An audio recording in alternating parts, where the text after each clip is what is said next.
Live everywhere. Daily Co's Radio on netrootsradio.com presents David Walton. Kagro in the Morning Show.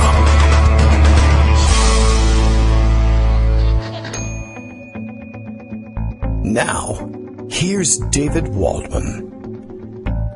Hey, good morning, everybody. How are you? Thursday, August 4th, 2016. Ready for another show? I am, because nothing matters. It's terrific. I can say anything, and there's really no point in fact-checking it. You can just say whatever you want, because LOL, rules don't matter. YOLO, we can just say whatever we like. Yeah, another day on the campaign trail with the reality of Donald Trump and the entirety of the team around him as well. Much happening, much chatter on the Trump front, which is exactly what he wants. And we'll oblige him, even though it's not good stuff about him, and even though you don't really need to be converted in any sense. I know, but that's all we can do to comfort ourselves, is remind ourselves just how ridiculous this guy really is. And I guess be prepared for the way he's going to handle things so that we can laugh loudly enough that perhaps at some point the rest of the press comes along with us. They're certainly starting to realize it, although the weird holdout in all this, I guess, CNN, who just continues to say that, well, they really need to continue to have Corey Lewandowski on the air because fairness and balance and all that. And guess what? The Columbia Journalism Review has something to say about that one. I guess the chatter this morning, let's see. Oh, I don't know. Melania Trump might have been illegally working in the country before she had on a visitor, a tourist visa, which would, of course, I guess technically speaking, make her one of those people that Donald Trump hates so much, the people he calls illegal immigrants. But of course, we're nice. We don't believe in that. And so it should be fine. Actually, probably one of the better suggestions made today came from Connor Friedersdorf, who said President Obama officially pardoning Donald Trump's wife for an illegal immigration past would be the best trolling ever. And it would be. Because it would be consistent with our values. I'm a little tired of the values thing. At some point, I would just like to see them all, beaten to a pulp and tossed out of the country. But okay, that makes me gimmitarian, and we hate that. Let's see. Oh, I don't know. Where else can we round up other information? Of course, yesterday's discussion about, Donald Trump might possibly start a nuclear war and destroy the planet and kill everybody on it. Responded to beautifully by, well, pretty much everybody, because everybody hates being killed in nuclear wars. It's a big downer. No one wants it to happen. And I'm pretty sure we'll discuss it for sure. I am certain that somewhere I saw this morning that Greg had storified the tweet storm of, was it John Noonan, a former national security advisor to President Bush, who made a couple of excellent points about exactly why it's so troubling. Well, one of the reasons why it's so troubling to hear Donald Trump discussing first use of nuclear weapons, besides the most obvious one being, incinerating billions of people. We don't want that. But besides that, undermining the entire framework of nuclear deterrence in a way that I think is irrecoverable, both domestically among our own armed forces personnel and, of course, internationally as among the community of nations and other actors who are nuclear capable and have to date refrained from using their weapons because they believed that the framework of nuclear deterrence was worth paying attention to. But I guess that's all out the window now. We'll explain why later in the show. I'll give Greg a chance to do that, because like I said, I'm fairly certain I saw that he had storified this thing. Somebody needed to do it. I don't think it had been done.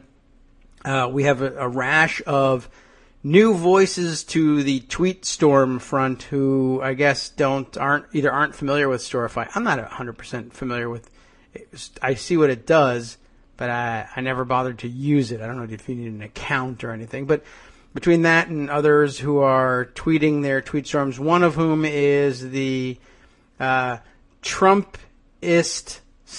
/ Tea Party / racist opponent to Paul Ryan in his Republican primary for Congress. That's still going on. And he's leveling a couple of interesting attacks as well. But, of course, they're racist, and so we can't really use them or give them any credit. But it's interesting to see. But people are coming out of the woodwork with their tweet storms. And, okay, so we'll certainly examine John Noonan's. Let's see what other fun things we have stashed away in pocket that might not yet have made it to Greg's list. We'll see. I'm sure the list is subject to change, of course, as we go on. We'll discuss more about, there's a nice wrapping up article here in Roll Call, Election Law Ground Wars underway in federal courts. More follow-up on what happened in North Carolina and Wisconsin and elsewhere. That's the big sleeper story underlying everything. Even though I guess it's really not even sleeping all that much. I need a new terminology for that one. Let's see. Other fun things, of course, we'll remind everybody using our friends writing over at Daily Kos, perhaps you've heard of it, just to remind everybody that, one of the other underlying stories that people really ought to be focusing on, but Donald Trump's, how would you even characterize his behavior? Erratic? And that's be extraordinarily generous. Erratic behavior over the last couple of days might have been designed, or it just happened, to take the attention off of the Russia story, which still needs some straightening out. Definitely got to figure some of what's happening out there, but I guess we need to wait for facts. Investigators need to do their work. And I guess we can spend a little bit of time if you want. If you're unclear on any part of the concept, we can talk a little bit about what the Republicans took and tried to run with yesterday. The secret, impossibly secret bribery transfer paying ransom for the release of hostages in Iran, which actually turned out to have been announced quite openly in January and has been in the works since 1979. But what the hell, right? Let's just all say, just like Captain Khan's death, which happened before Obama was even elected to the Senate, much less the presidency. What the hell? 1979 is Obama's fault, too. And, okay, what else? All sorts of things we can dive into, but let's let Greg kick things off. Good morning, Greg. How you doing? Hey, good morning. How are you? Could you hear that thing going on in the background here? Or is it just me? I'm going to turn it off there. Can I hear it? Oh. Good. Well, I'm glad you can. So how are you? I listened to a bit of your introduction. What is it? And I have to say this Noonan tweet storm that we were doing here, just a little bit of background on that. There are ways to just use Twitter itself. Yes. To collate and list all these things, but it's kind of clunky. You can use TweetDeck, but there's like 9 other steps to do it. And so you can make Twitter itself make a page for you of all the tweets that you want to save. I don't use it. I use Storify for a couple of different reasons. One, it's like it takes 10 seconds to do something like this. That's good. I like that. It's really that fast. Plus, because you have a Storify homepage, if you've done 2 or 3 of these, let's say in the last 24 to 48 hours, then you can look at them all and pick and choose which ones you want to embed, for example, in the pundit roundup, like I did this morning. Oh, well, that is good. So, there's a number of reasons we do that. Do I have to have an account? Do you sign up for an account? You get an account just like you do with Twitter. Oh, my God, my personal information. Okay. Yeah, that kind of thing. All right. So 2 big stories today. I think that's a huge story. And what happened is when John Noonan started to do that particular tweet storm. Yes. I saw it and wind up tweeting it out. It's already got 43,000 views. I actually sent it to Chris Hayes and said, take a look at this. And he may well have gotten it from other reasons or other people. But I think know. it was important that, he was on the air and wound up talking about this. Yeah. Twitter drives coverage. It does. It really does. And I'm not a Facebook fan, but I really like Twitter for a lot of things, and that's one of them. And as you point out, there's more and more people who are getting on here and doing that kind of thing. So before we get to the big polling news, let's just go quickly through this tweet storm. It's not that long. So John Noonan. Like Peggy Noonan, but no relation as far as I know. National security for Jeb Bush, Mitt Romney. He says in his Twitter bio here, bourbon helps.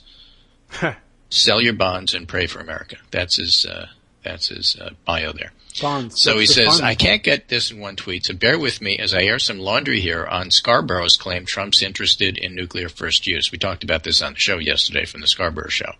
Right. Pulled 300 nuclear alerts 100 feet under the Wyoming turf, referring to himself. Yes. Job is serious and full of serious people. Everyone knows what that means, by the way. That means he was one of the Air Force guys actually sitting in the silo waiting for orders just in case. There's 300 times he had to sit there and wait for a signal to launch. I mean, some of it's routine, some of it's not, but okay. Right. Some of it can be really serious up until the time it's not a false alarm. Mm-hmm. So when we went into ICBM training, we went through a battery of tests and interviews. Are you sane? Are you willing to turn your key? I see how those might sound at odds. Mm-hmm. But the whole idea behind nuclear deterrence is you don't use the damn things. So I thought the mission credible and worthy. There are a hell of a lot of bad actors out there who have nukes. They are restrained only by our ability to instantly lay waste to them. The nuclear triad, which Trump doesn't have a clue about, has been the single greatest contributor to global peace for decades. You heard me. You remember that in the debates he was directly asked about the nuclear triad, and he proceeded to give an answer about trident. Right, exactly. Submarines. I don't know if Scarborough is telling the whole truth here, meaning that a source told him, with some speculation as to who that might be, that Trump just kept asking, why can't we use them? Why can't we use them? I don't know if Scarborough is telling the whole truth here. Anonymous sources suck, but if he is, buckle the hell up.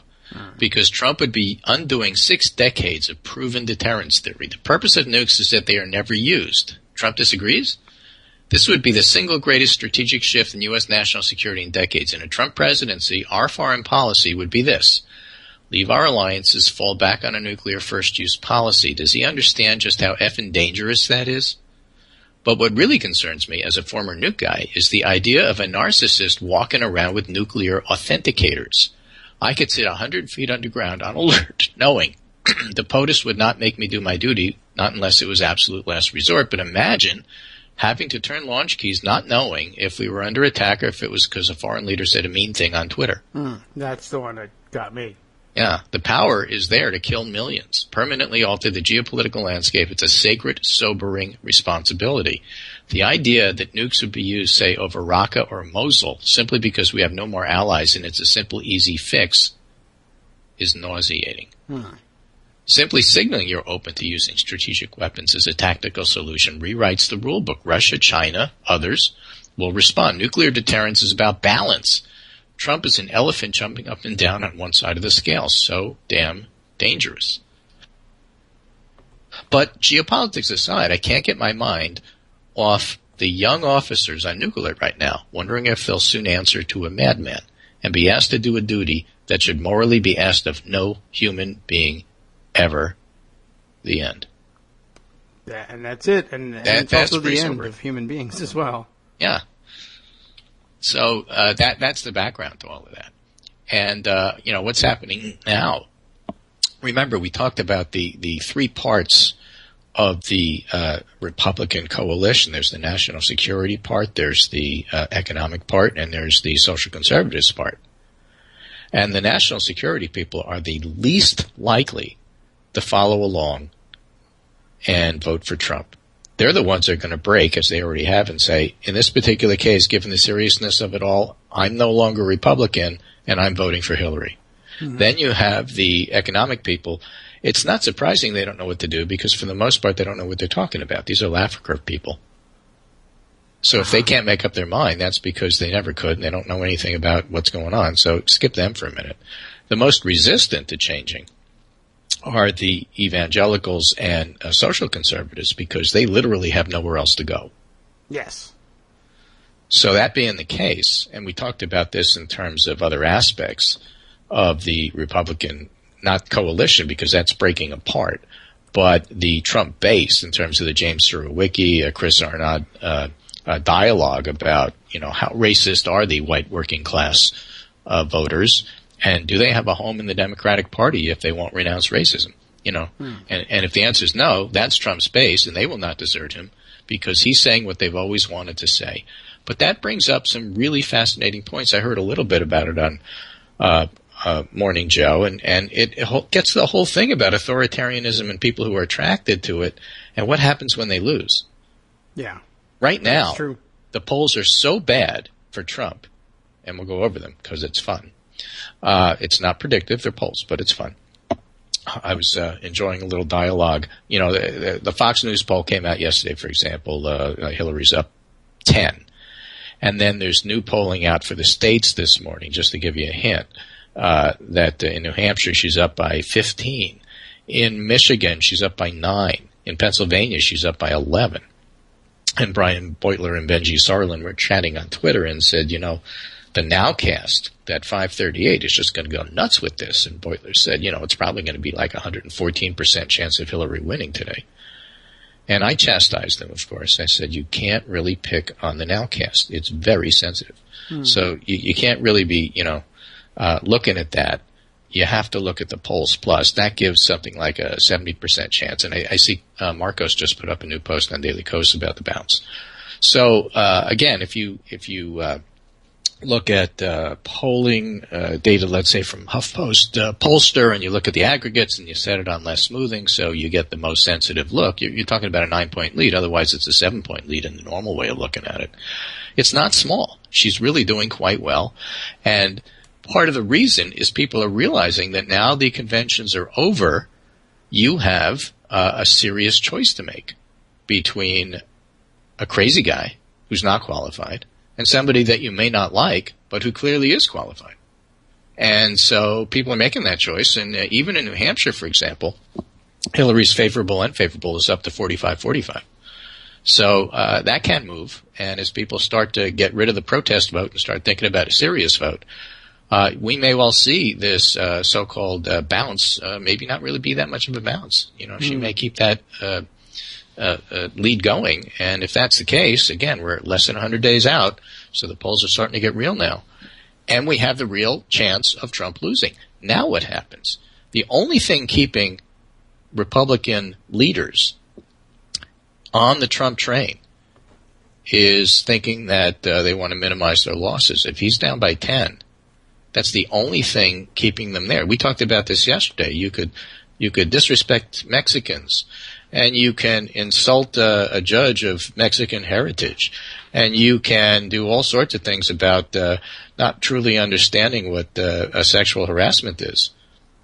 But yes, being down 10 in the polls, that's unacceptable. It's time to think about bailing. Yeah.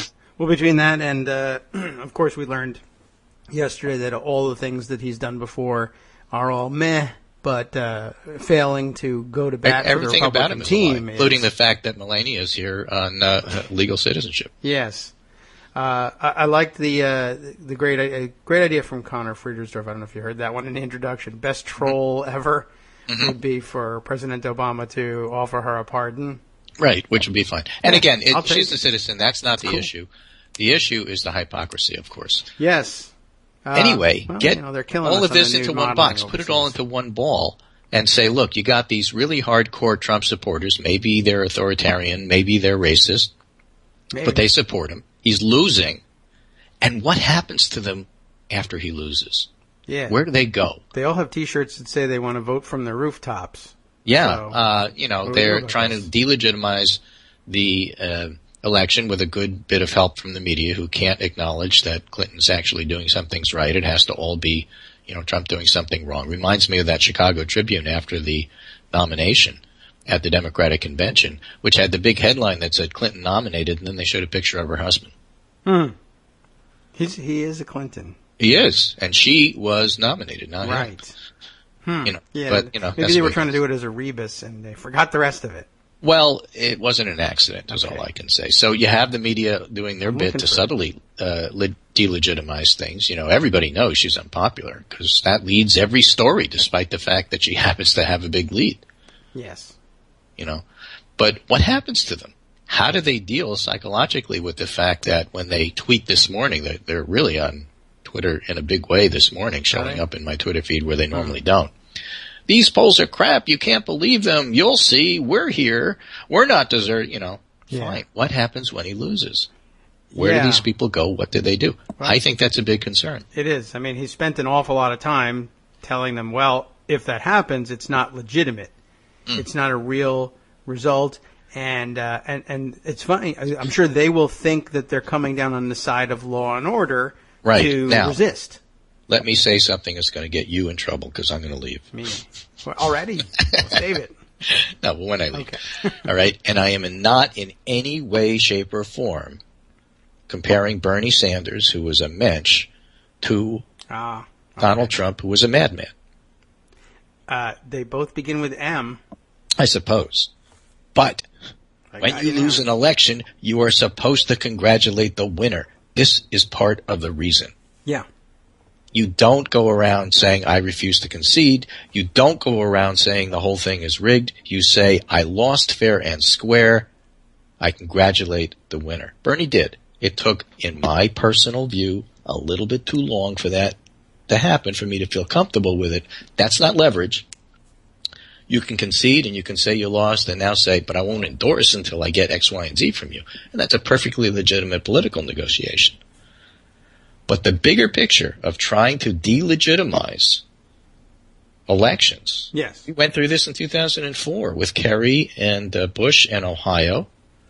And, you know, we went through this in New York when Clinton clobbered Sanders in New York, and we heard about rigged voting and purged votes for what was, in effect, a legitimate cleanup of a sloppy system because they don't put enough money into keeping up the rolls. But Trump's doing it in a much, much bigger way. It's all part of the same picture. I don't like it when I see it. I don't care who does it, is my point. And it's all part of a bigger picture of saying that if we lose, therefore there must be something wrong with the system. It can't be me. Now, Trump is a genius at that. Yes. But it's already starting. Yes. And I think we need to be aware and counter it.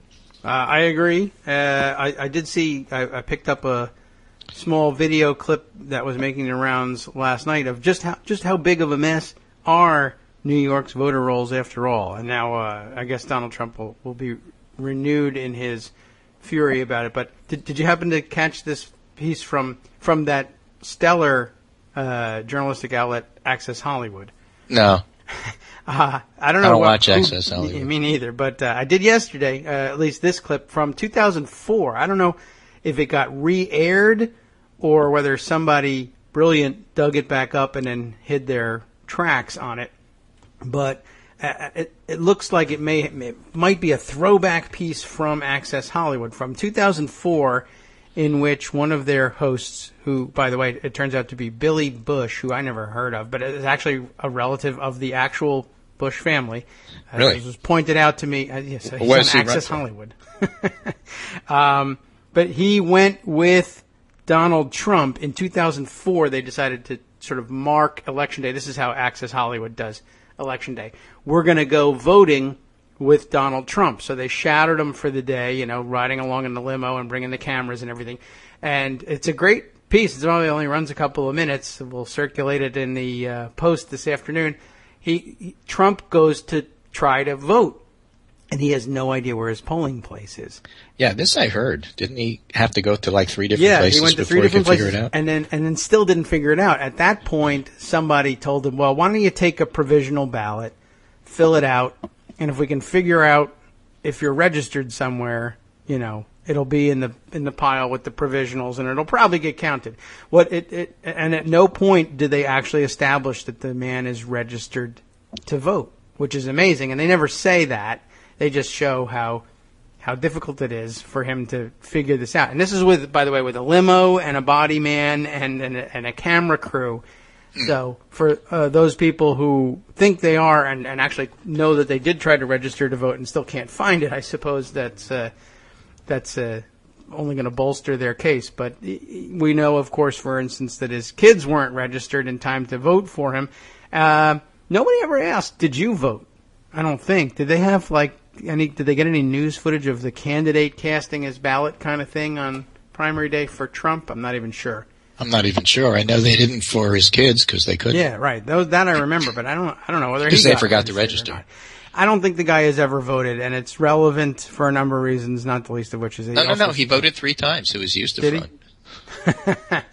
That's true, right? I mean, that's the point. Really, is yesterday he was going on and on about voter fraud and saying, there's these states that don't even require voter ID, which New York doesn't, and nobody asked him for his ID because he's famous. Everybody knows my face and hair, I guess.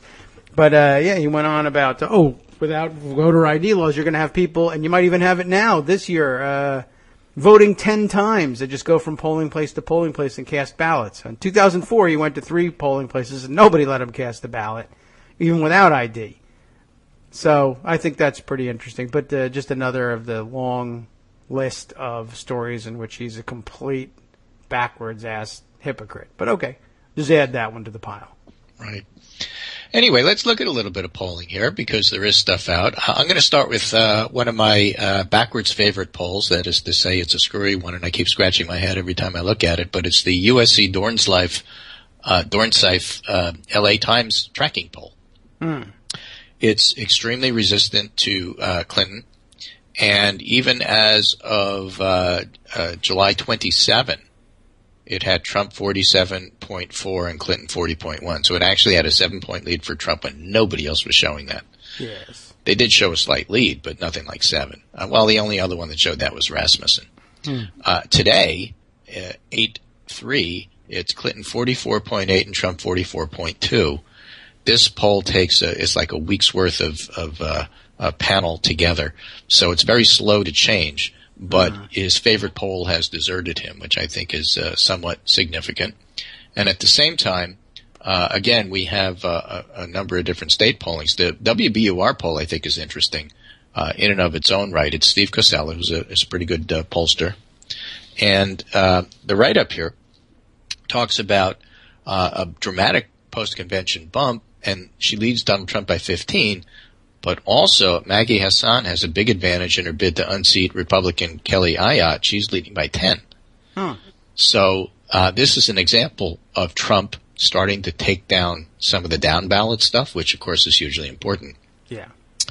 And if there's anything that gets Mitch McConnell's attention more than double-digit lead for Trump in the polls, it's a double-digit loss for one of his senators. Right. After all, that's what he lives for. Yeah, majority. Fairly. I mean, that's his job. Yeah, right. He's supposed to. So that's the kind of thing that says, well, we got to look at this Trump guy, and maybe we have to rethink this. Because nothing else will. Well, yeah. He's an extraordinarily lazy guy when it comes to that stuff. I guess he just figured these senators, they're usually pretty adept at saving themselves, but he really didn't have an experienced team standing for re-election here. This was a tough year for him, and he didn't really do a great deal to bolster his position. But here's what's going on in New Hampshire, and if this is if New Hampshire's one of those bellwethers, we don't know if it is, but if it is, New Hampshire, Hillary Clinton among Democrats. Yes. Okay, 86%. Sure. And Donald Trump 4%. There are such people, but yes, okay, even so. Okay, Gary Johnson 3, Jill Stein 2. That's among Democrats. Okay, that's not the point. The point is among Republicans. Yes. Okay, Donald Trump is 63 compared to Clinton's 86 among these. And 14% of Republicans are for Hillary. Oh. 11% for Gary Johnson. That's just silly. They will not vote for Trump. And if you look at the independents and undeclared, and that's what you are in New Hampshire, that by far the biggest group of the undeclared, Hillary Clinton 49, Donald Trump 23. Okay. 2-1. Why, that's the swing voters. Yeah. So Digging underneath even further, we see independent women is where the biggest margin of all is among groups. So when you add it all together, Casella says, the pollster, Clinton has solidified Democrats. Donald Trump has not done the same thing among Republicans, and independents are starting to swing toward Clinton. It was too early to expect independents to do that, but now we have the conventions. That's what conventions are for. Now, post-convention polls can show big swings, he says. But the WBUR poll suggests a dramatic development in a state where Trump won a decisive victory in the primary and Clinton lost, in fact, was trounced by Bernie. Okay. 48% of likely voters say Clinton is fit to be president. 46% say she's not. But with regard to Trump, less a third say that he's qualified. More than 60% say he's not. Yeah. So they're different candidates. And you look at that. You also look at the favorables and the unfavorables. Everybody knows Hillary Clinton's unpopular, right? Yes, I've heard. Well, in May, in the same poll, she was 35% favorable and 58% unfavorable, which is what it's been like for throughout a lot of the country through the national polls. Today, in New Hampshire, it's 45-45. Doesn't fit the mold. Let's see if that gets reported a whole lot. Yeah. Everybody knows she's unpopular except when she's not. All right, and Trump was tied with Clinton for fave-unfave back in May. He was 33-58 to her 35-58. And today, he's 29-60. So it's getting better. It's getting better. Thank you, Khan family. Wrath of Khan bump. That's what this is. Yes. Well, it's funny. I guess we should check at some. Eventually we'll have reports in from other states, but I am old enough to remember that there was the widespread feeling that states which she didn't win the primary should somehow be counted against her in the general election. But it turns out she's actually doing quite well, even in states where what do you want to talk primary. about, Pennsylvania or Michigan? I don't know. Let's do Michigan because she lost Michigan. Okay. All right. New Detroit News poll out today. In general, she has a 5-point lead in Michigan in the average, but today, Detroit News, WDIB TV in Detroit, Clinton plus 9. That's the state she lost. Yeah. Democratic presidential nominee Hillary Clinton has widened her lead over Republican Donald Trump, as 3 in 5 likely voters say the New York businessman is not qualified to be president. See, the whole thing, we talked about this on the air, the whole theme of the Democratic convention, and you got to know, I don't know, but you got to figure whether or not they rewrote this at the last minute. The theme wasn't Clinton is better than Trump. It's America versus Trump, and Trump is not qualified. I'm suggesting to you, sir, that was a very successful convention because it appears to be working in the polls. Well, that's kind of the definition of a successful convention. Yeah, unlike theirs. Theirs was all about hate Clinton, but don't tell you anything about Trump. You don't need to know. Just hate Clinton. Yeah. And that is their base. He's a secretive guy. For the most, the guy who's in the press the most is actually he's pretty much shrouded in mystery in terms of what has he really done in life. Right, mystery politician. Whereas at the Democratic convention, with Bill's speech on Tuesday night, with Chelsea's speech, and with the attestations and the testimonials, especially on Thursday, there was, in fact, a case to be made that Clinton actually had ideas and, there were things that she was running on. And the press poo-pooed it. But the fact is that the Republicans were all dark, no light. And the Democratic one was probably 2/3 against Trump. But there was a 1/3 that was pro-Clinton. And it appears to be working because the polls say it's working. Yeah. She's improved her favorabilities in most of the polls by 8-9 points. It's still underwater nationally. But you look at New Hampshire and places like that. So right now, in Michigan, Hillary Clinton 41, Donald Trump 31.6. That makes it a 9. Gary Johnson, Libertarian 7.5. Jill Stein is 4th in all of the polls, not doing well. You got to figure Gary Johnson is going to steal more votes from Trump than Clinton, although it's not going to be like 10-1. It's going to be more like 55-45. 55% of his support from Republicans, 45% from Democrats. Disaffected. And so what happens is that Clinton leads, I guess probably in maybe 2 weeks or so. That's when the polls are more or less set because you're off your bounce if it is a bounce. If it doesn't come down, it's not a bounce. And about 2 weeks from now, you can start looking at, and maybe we should, on the show, just for consistency's sake, always look at the 3 and 4 person races, not just the head-to-heads. That's more realistic because there are these other 2 people in the race. So Clinton 41, Donald Trump 32, Gary Johnson 7.5, Jill Stein 3.4. Okay. You know, and Beetlebaum there at the end. So what do we know? Trump's become embroiled in a whole bunch of controversies, the article says, and Trump's behavior has caused Republican Party leaders to publicly plead with the candidate to get back on message about the weak American economy, Homeland Security, and Clinton's record as Secretary of State. I mean, the fact of the matter is, we have a situation here where Clinton is talking about policy and Republicans are talking about an intervention. Yes, right. I know that was the talk all late morning and early afternoon. Still happening. So here from the Pundit Roundup today. Yes. I picked these up from Twitter because I thought they were kind of interesting and sort of a piece on the Zeitgeist here. Top trending questions on Hillary for the past day. Right? Okay. When was Hillary Clinton elected senator? Here are the top 5. How many votes did Hillary get? But I did that one several times because I kept getting Trump supporters saying he got more votes than she did. Actually, not. She got 2 more million. Okay, all right. 2 million more votes than he did. How many votes did Hillary get? What is the latest poll between Clinton and Trump? Of course, we talk about it all the time. That's another one I might actually look up. What does Hillary stand for? You can go to her website. She's got lots of policy. What will happen if Clinton is elected?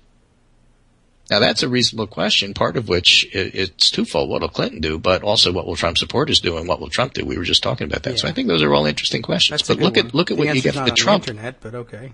Look what you get with Trump. Number 1 question. Is Trump dropping out of the elections? Okay. Number 2. What is a Trump surrogate? Well, that's interesting. 3. What will happen if Trump quits? Yeah. Number 4. What did Trump say about the Purple Heart? Mm-hmm. And number 5. Is Trump a Democrat? Interesting. I would suggest that those 2 are not equal. The candidates are not equal. The campaigns are not equal. And right now, the polls are not equal. Yes, but let's make them equal anyway. Yeah. And then just throw on top of that Trump down 11 in Pennsylvania.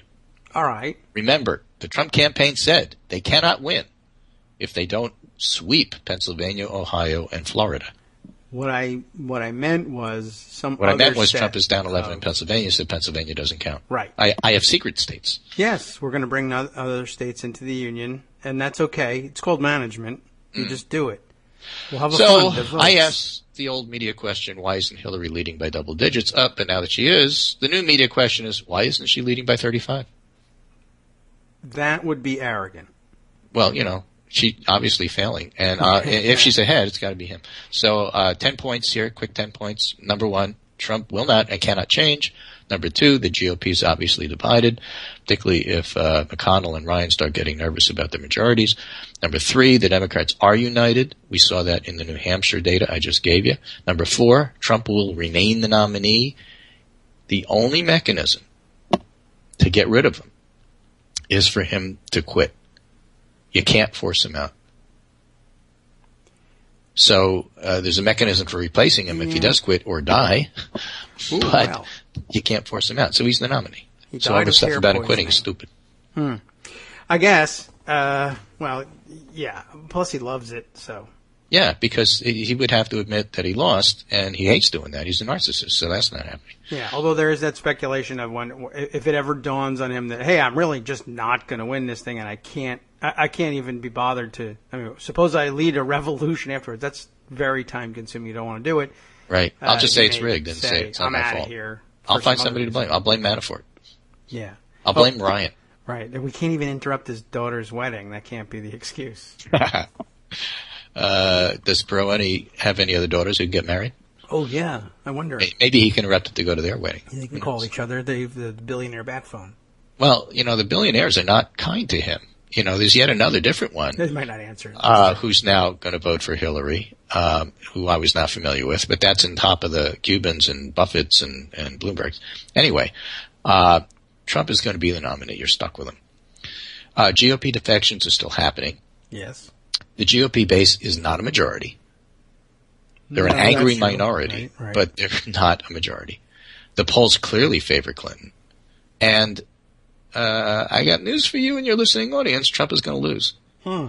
Don't talk to me about arrogance and assuming and all that sort of stuff. Please do not mistake Schadenfreude for overconfidence. Okay. And Hillary will not be credited for any of this. Any of her achievements will be because he was terrible, not because she is good. That's impossible. You're not allowed to do that in our media world. Yeah, well, okay, that's true.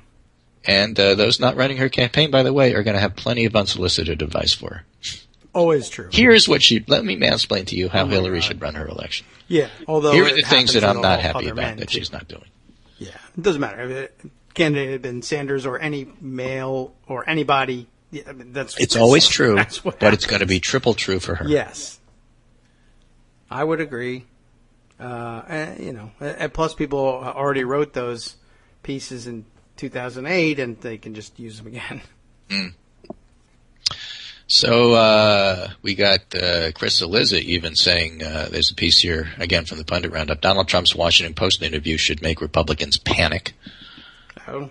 I mean, it's good when the Village tells you you're supposed to be panicking just in case you didn't notice. That's good. I right? mean, Jackie Kucinich, a reporter, very funny tweet, from she's the Washington bureau chief for the Daily Beast, and she tweets, the Trump versus GOP saga is kind of like one of those stories when people adopt wild creatures and try to make them pets and then the creature eats their face. I mean, that's terrible. Well, but it's true. I mean, they're trying to normalize Trump. You can't normalize Trump. Yeah, there are things that can't really be pets. You think they can, and you survive the first 3 years, but... Right. Anyway, Mr. Process Person, I got one here for you from Andrew Prokop, political scientist, and brings up the faithless elector question. Oh, yeah. A likely GOP electoral college member threatens to withhold his vote from Trump. Right. Not happy. I guess, where's he from, Georgia? Yeah. I haven't read the entire story, but I heard about it. He's resigned as an elector. Oh, well, potential crisis averted. But let's just do a theoretical here. State of Georgia has 16 electoral votes. You'd think if Trump won the state, he gets all 16. But what if you have a faithless elector? And Prokop speculates. This would be very bad for Democratic legitimacy, and the Electoral College should really be reformed to prevent this, he says. Counterpoint from Michael McDonald, who follows, how many people actually voted the election project, and says, the founders created the Electoral College because they were concerned about passions of the majority. Yes. In other words, are electors the national equivalent to Democratic superdelegates? Yes. Who were there to prevent a really bad mistake from happening based on their conscience and experience. And if that's the case, do you really want to eliminate that? And that's the question I lay at your feet, sir, if you could explain what's going on here. I cannot, but I can tell you that okay, thanks. We'll move on. Georgia does not bind its electoral college in the same way that other states do, so I'm not certain how faithless So should they? I mean, that's really the point that Prokop was bringing up. Yeah, if they did, then we wouldn't have this issue. The most interesting question about it is the question of whether or not they should be bound, and it's a direct parallel to the superdelegate question. The only difference being one system was literally designed by the founders, and one was designed only in the image, I suppose, of the founders. But because it has to do with a party and happened in the 80s, it seems a lot cheesier and easier to get rid of, and it's okay. I'm fine with getting rid of that. The electoral college question is tough. From the Federalist paper from the 80s, it happens to be the 1780s. Yes, that's true. Yeah, different 80s, but the hair was very similar. To Trump's. Right, also true. But yeah, the big question is, well, okay, sure, the founders did it, but did they really mean? I mean, I don't know how you second guess that. But the only way to second guess it is to say, as we sometimes do, the founders had great ideas, some of which are no longer practicable for various reasons, and we've changed things along the way that they established. notably slavery would be one, but more to the point in terms of voting, for instance, direct election of senators. They were fairly certain that was a terrible idea. And we were fairly certain it was a great idea and amended the Constitution to do it. And now, by the way, the Republican Party has, I don't know whether they put it in their platform, but a lot of state platforms included. It became a hot issue for Republican weirdos in the last 5 to 10 years to repeal the amendment allowing for direct election of senators and to go back to appointing senators by state legislatures. That happened. In the last 5 to 10 years that it become hot? Well, coincidentally, in the last 5 to 10 years, they swept legislatures and thought they could have a veto-proof or even filibuster-proof majority in the Senate if legislatures appointed the Senate. So, by the way, extraordinarily dangerous position for avowed constitutional conservatives to take, to amend the Constitution and then unamend it and then maybe have to amend it again based on how they do in the latest state legislative elections. But that's why they're not conservative. Can you imagine? Mm-hmm. We have to amend the Constitution based on latest polling? Yeah. We have to. Look at Nate Silver's Nowcast. The 95th Amendment must be repealed, again. Which is weird because it was the 94th, 93rd, 92nd, 90th, et cetera. Only on Kagro in the morning. So we have all of that. And I just think it's a fascinating big picture of drill that back down to the superdelegates. There are reasons for them, even though you may adjust them. Yeah. So, I'm sure there's a lot of Republicans right now who wish they had superdelegates. Yeah, that's probably true. Although, few people who wish that it would fall on them. Don't get me wrong. Yeah, and even our current proposals to quote unquote get rid of superdelegates basically is, not really, but right. Again, I do have to remind people, Donald Trump is the democratically elected candidate from their party, not the Democrat elected candidate the way they would say it. That would be Clinton. Right. But, again, that gets back to the whole legitimacy thing and what happens after he loses. But I just think these are fascinating questions to keep in mind for future. Anyway, last piece I'll talk about today is just an observation. There's a short article here that John Ward wrote from Yahoo, but it reminds us of something, and that is that how much Scott Walker's people are embedded in the RNC, including Reince Priebus, who's a Walker guy. And that also includes Paul Ryan, who is another Wisconsinite who happens to be the leading, highest-ranking Republican official in Congress and in the country. Trump isn't elected to anything yet, but Ryan is. So when you have the Wisconsin group getting disrespected by Donald Trump, you set up a personal feud between the head of the RNC and the candidate that the RNC is backing. Yeah. And that's why it gets so messy that Trump hasn't endorsed Ryan. Now it's personal. Yeah. You're dissing Wisconsin. My goodness. That's kind of interesting. Yeah. Gosh, I mean, it would be, irresponsible not to speculate. It really doesn't have all that much meaning. But, I forget sometimes that these guys are all from Wisconsin. No wonder. They're not really that good. Well, they're of a certain Republican strain, let's say, which may or may not represent at this particular point in time the Republican Party and the Trump base, and, of course, doesn't necessarily represent the country as a whole. So there you have it. And with that, that's our summary for the day. Whole lot of good polling coming out. NBC Wall Street Journal poll should be out soon. I don't know if it's today or tomorrow, but certainly by in the next 48 hours it'll be out. And ABC Washington Post poll probably not far behind. So with that, I will leave you. This is Greg Dworkin speaking with my friend David Waldman, Kagro in the morning, who explains all things procedure. And we never know what the rest of the show is going to be like. That's part of the fun of listening. Take care, and I will join you tomorrow. Okay, very good. Thanks, Greg. Good jump start to the day. Let's see.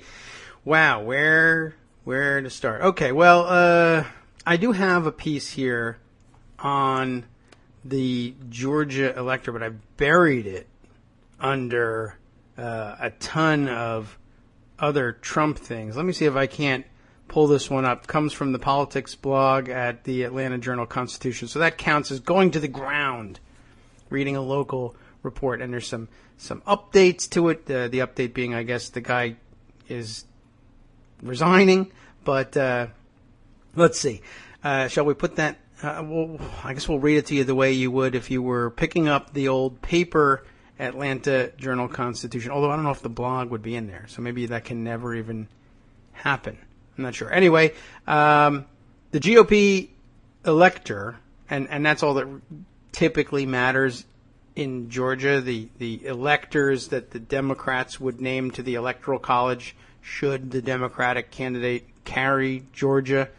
They don't usually get their chance to go on the record.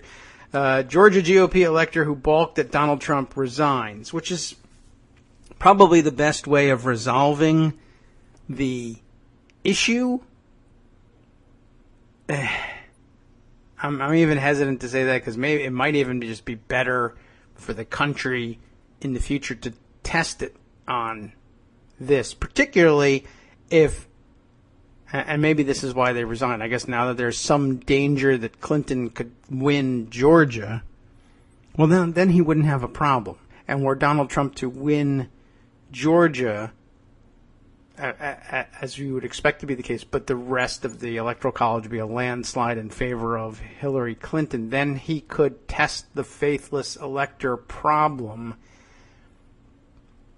almost perfectly, except for the fact that Georgia doesn't bind their okay, let's read the piece and then we'll speculate on it a little bit more. The update, of course, was that this guy, whose name is going to be mangled by me, Baoki Vu. That's my best stab at it, and that it's a mystery how in a place like Georgia, where among Georgia Republicans, like how did that happen? But I guess they're more open-minded than I give them credit for, which is usually the case.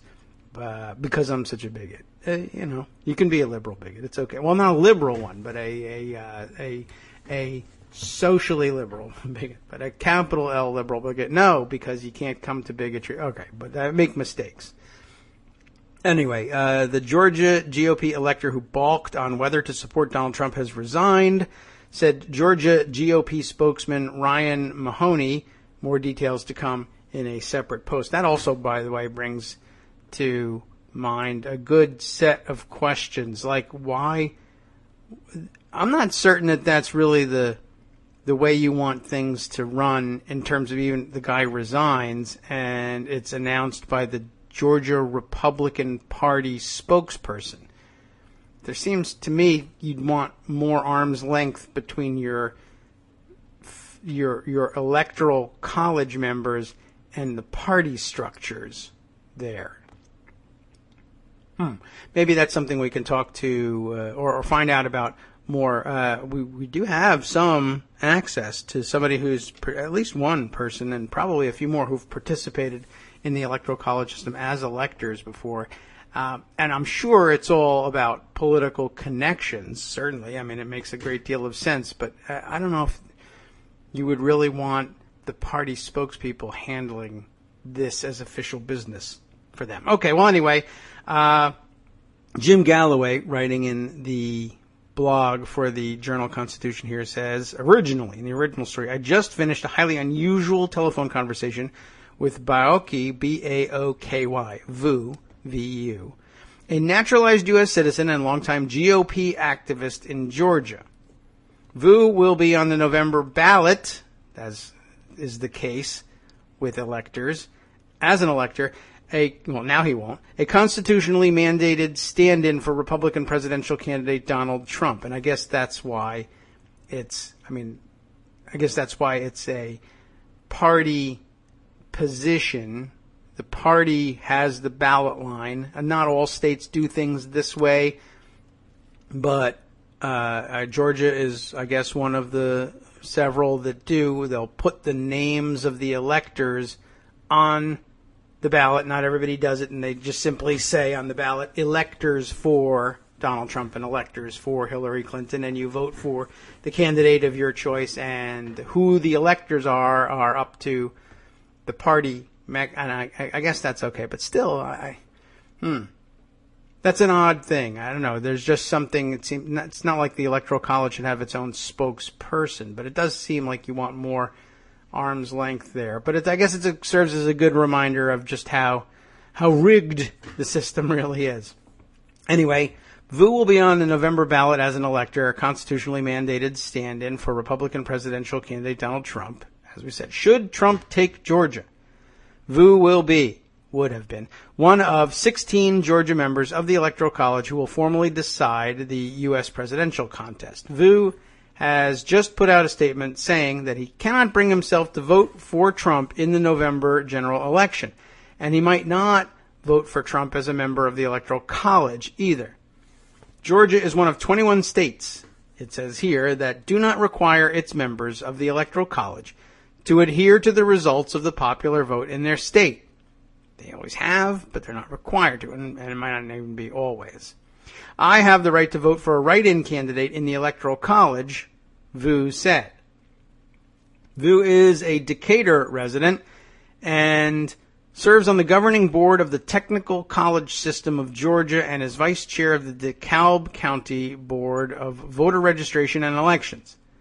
Vu and his family left Vietnam prior to the fall of Saigon in 1975. After 2 years in Australia, the family moved to the United States, eventually settling in Georgia. Last month, Vu accompanied his wife and an alternate delegate for U.S. Senator Marco Rubio to the Republican National Convention in Cleveland. Vu said he has never been, quote, on board, unquote, with Trump. But the Republican presidential candidate's feud with a Muslim family who lost their son in Iraq, their soldier's son in Iraq, was the final straw, interestingly enough. Vu harkened back to his family's decision to flee communist rule in Vietnam. We hungered for the right to vote. I'm not going to throw that away, Vu said. But he resigned. Already there are calls for his ouster as an elector. Tea Party honcho Debbie Dooley sent a note to her followers urging them to call the Georgia GOP and demand that he step down. Bauki Vu is a disgrace, and Republicans should be outraged over Vu's stance to help Hillary, she said. It is an embarrassment to the Georgia Republican Party. Well, maybe. Donald Trump is the embarrassment. That's the problem. Here's the statement he put out this morning. I've been active in the Republican Party for many years, precisely because it has championed the aspirational ideals of Lincoln, Reagan, and Kemp. Boy, oh boy, Kemp getting some good billing there. Our recent standard bearers have proudly and honorably defended those ideas on the political battlefield. From Bush 41 to Romney to Jeb and many other 2016 primary contestants, there was never a wavering doubt as to their character, integrity, and temperament. Until now. This is the Republican Party of Lincoln and Reagan and Romney and Ryan, not the party, not the party of Donald Trump. As a 2016 presidential elector, I am forever grateful to our state party and our chairman for bestowing this once-in-a-lifetime honor on me. I take my role seriously, and in the face of the difficult choice before us, I will always put America first, over party and labels. No labels. Thus, I will not be voting for Donald Trump in the general election. My conscience is clear, but my soul is being tested. Born in Saigon, my family knows what it is like to lose a country, and my family is forever indebted to America and our allies. Lose a country. Wow. I have never questioned the soul, character, and goodness of the nation by who we have chosen as our leader throughout history. Until now. Rather than earning the American people's respect and trust through the duration of the past year, Donald Trump's antics and asinine behavior has cemented my belief that he lacks the judgment, temperament, and gravitas to lead this nation. Throughout the process, he has hurled insults at our heroes and their families, denigrated the disabled, and praised dictators. Forget political incorrectness. This is simply despicable demagoguery. In this time of global challenges, we will succeed only if we come together. We've done it before, from the courthouse steps of Appomattox Yay. To the days after Pearl Harbor. And to my Republican brothers and sisters in arms.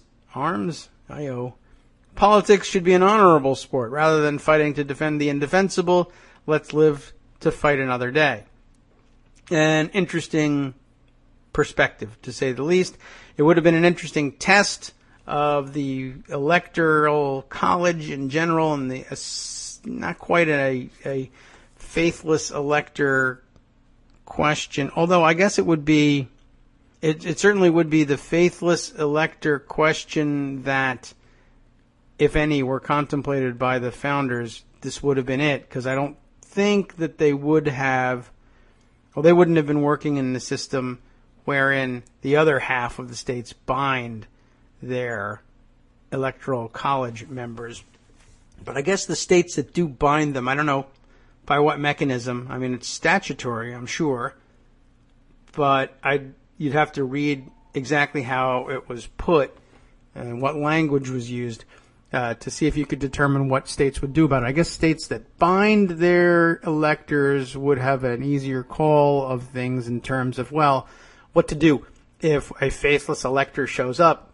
I guess you can simply say, well, the definition of a member of the Electoral College in this state is someone who's bound to vote based on the results of the popular vote, and this person isn't doing that, and so therefore, by definition, this person is not an elector, and we'll just bring in someone who is, because there's a vacancy here.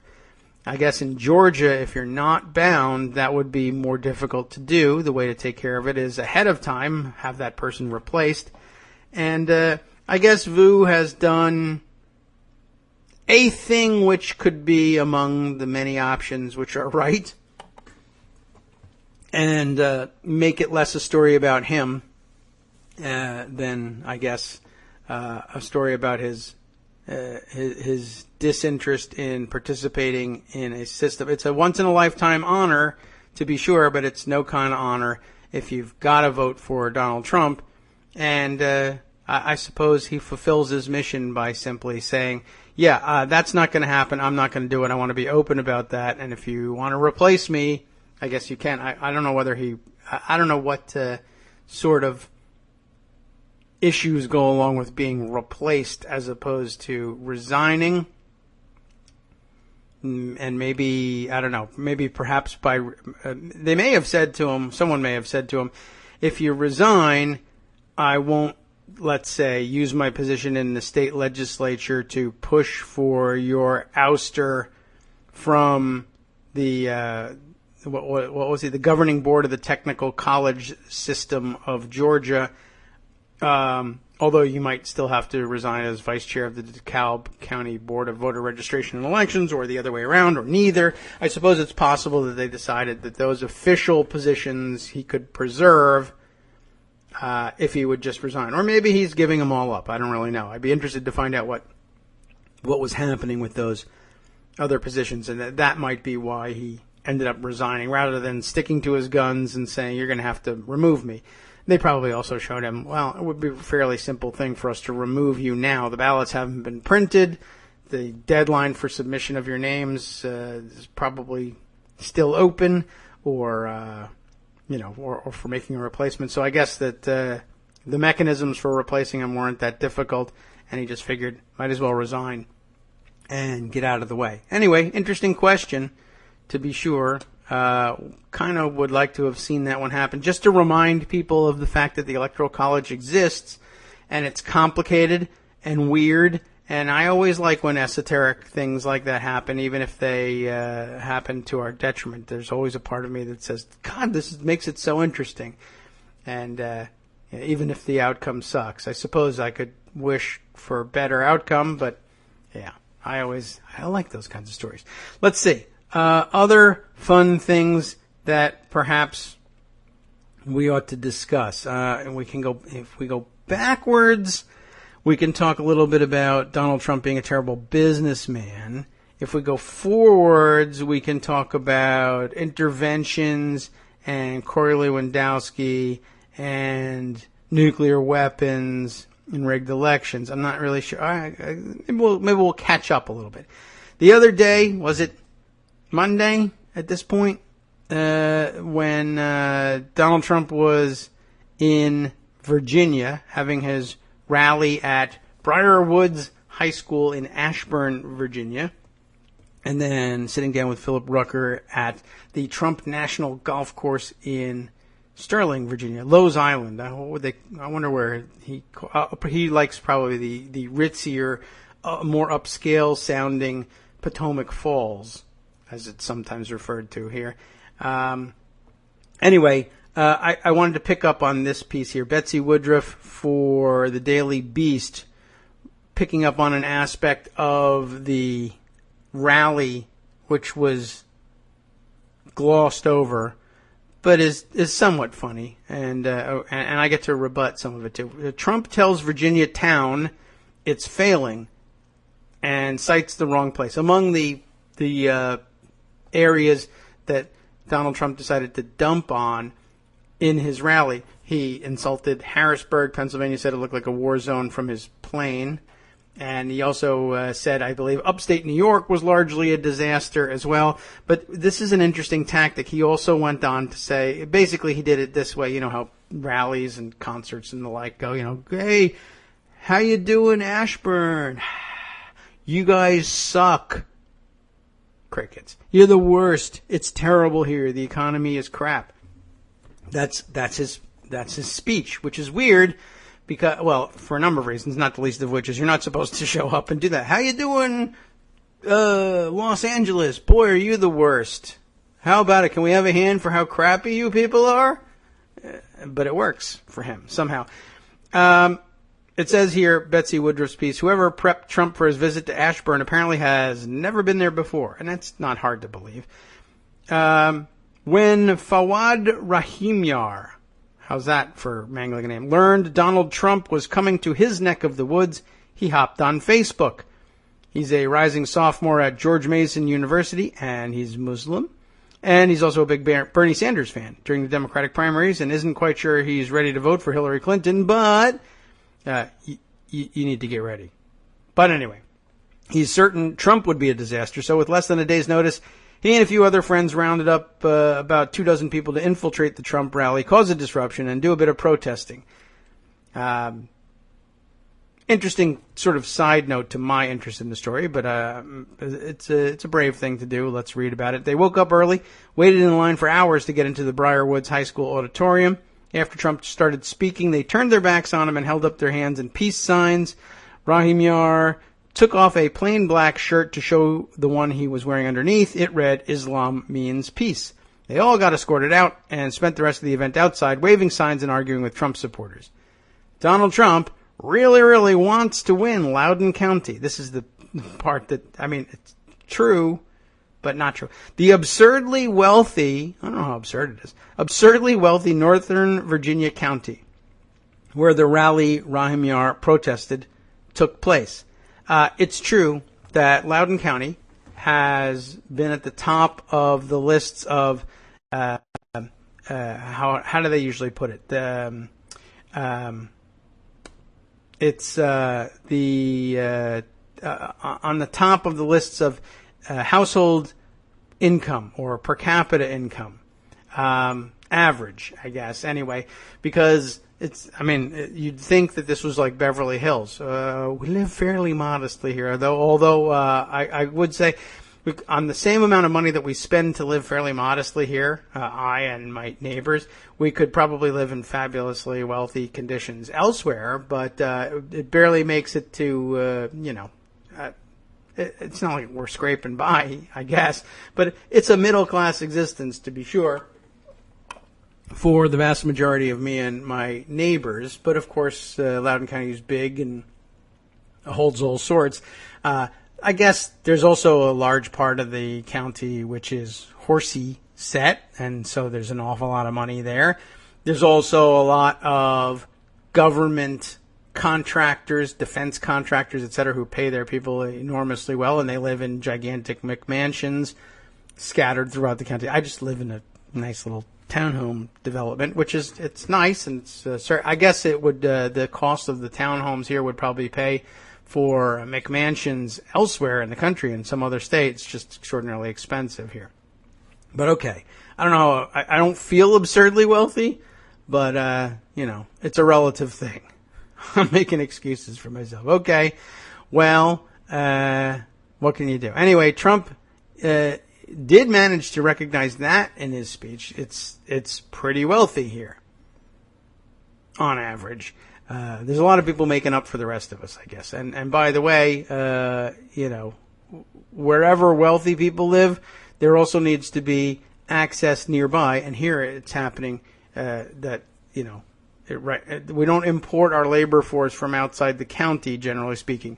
We keep our own poor people right over here around the corner from where I live. They live across the street, and where the landscape moves from horse farms to McMansions to modest quarter-acre single-family homes to the townhomes, and then a little bit further down the road to the apartments. And we all work for all the people to our west, essentially is what happens here. All right. So I guess they didn't brief him very well. He's in Loudoun County, this absurdly wealthy place. Trump even did say so in his speech, and he should say that he really wanted to win Loudoun County. Why? George W. Bush won it in 2000 and 2004, and Barack Obama picked it up in 2008 and 2012. Loudoun voters predict presidents. We reflect everybody else is basically what's happening here. Trump seems to get that. It's not really a thing, but if you got to pick out a county that's maybe swing-ish and bellwether-ish, then I guess Loudoun's it. Loudoun County is so important, he told the crowd at the outset of the rally. It says the offset of the rally, but I think outset of the rally is what's meant. But evidenced by his speech, he doesn't understand it at all. How many times have we heard that? And if he wants to compete here, he's going to have to learn quick. Loudoun is the richest county in America. That's due in part to the enormous amount of money the federal government spent on the war on terror in the wake of the 9/11 attacks. The place is replete with defense contractors, engineers, and rocket scientists. That's true. And it's recession-proof. That's true. While the rest of the country struggled through the Great Recession, Loudoun kept sprouting up neighborhoods of McMansions, seemingly with a swimming pool in every backyard. Again, townhome. There's no swimming pool in my backyard, but there's a community pool. It's pretty nice here. But Trump seems to think it's part of the Rust Belt, because everything's a Rust Belt compared to him and Mar-a-Lago, I guess, which is beautiful and classy. Toward the end of his speech, to an atypically preppy, professional, clean-cut audience, minus the 10-year-old kids who say Hillary Clinton's a bitch, the candidate bashed the county economy. "You're doing lousy over here, by the way, I hate to tell you," he said. "That is empirically false." He then listed a number of factory closures, I guess by way of evidence for himself, including Ball Corporation, which is 5 hours away in Bristol, Virginia, and as far from Loudoun as you can get without leaving the state. And he mentioned the closure of a Smithfield Foods Incorporated. Well, anyway. Anybody used to work for Smithfield? He asked the crowd. You're not gonna find former Smithfield Food employees in Loudoun County. It's almost certain none of them did. The Smithfield plant that closed was in Hampton Roads, Virginia, 3 hours from Ashburn, in the southeast corner of the state. As Trump was going through the list, a man in the front yelled about sequestration. That's Loudoun County, right? Instead of, "They closed my factory," you get scared. What about sequestration? That's the thing that concerns people in Loudoun County because they're dependent on government spending. So what about sequestration? The defense spending cuts that actually jeopardize Northern Virginia jobs. It's true, Trump replied. He didn't know what it is. It's true. You yelled it, it's true. Then he went back to naming factories. Stanley Furniture closed its plant. He continued, Stanley Furniture did indeed recently close a plant in 2014. That plant was in North Carolina. He also mentioned the closure of a plant owned by Invista, a Koch Industries company that produces fabric and carpeting. That plant was 2 hours from Ashburn, and it closed 8 years ago.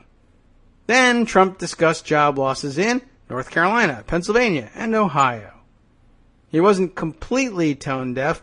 The mogul also talked about increasing defense spending, particularly on the Air Force. But the bulk of his rally speech felt like it was being delivered in Youngstown, Ohio, or Harrisburg, Pennsylvania. He rambled about the currency manipulation, NAFTA, unfair competition with South Korea, which is also not a particularly adept point to make in Loudoun County. A lot of South Korean immigrants here, so I don't know how they're going to take that one. The perils of the Trans-Pacific Partnership, and so on and so on. And while factory closures and globalization present very real economic hazards to many families around the country, they simply are not issues in Loudoun. What is an issue in Loudoun, then, besides defense spending? Protecting the rights of immigrants and other minorities. The population of voters like Rahim Yar, young, well-educated members of ethnic or religious minorities, has grown rapidly in Northern Virginia over the past 2 decades. Who's doing all the engineering on these defense projects and internet projects? In many cases, they are. And what about just the expansion of all the attendant businesses that go along with it? They are. In fact, the 2 demographic groups that Trump has done the most to isolate are also among the fastest growing in Loudoun, Hispanics and Muslims.